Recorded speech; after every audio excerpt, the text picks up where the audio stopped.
Welcome back to another technical deep dive here in the debug zone. Today we're tackling a big question and breaking it down with insights from other users. Hopefully this clears up some misconceptions and helps you get the answer you need.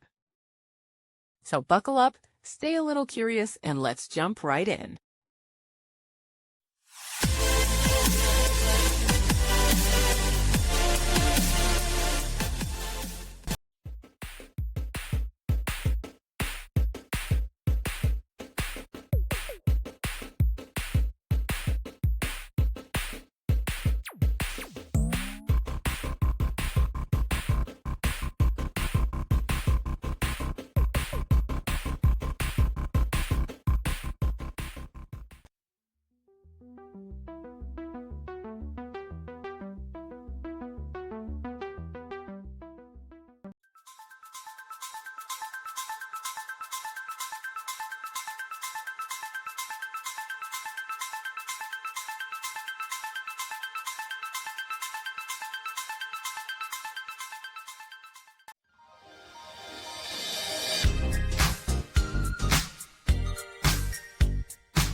And that's a wrap.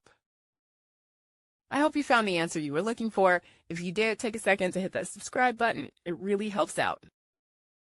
And let me know in the comments which solution worked best for you.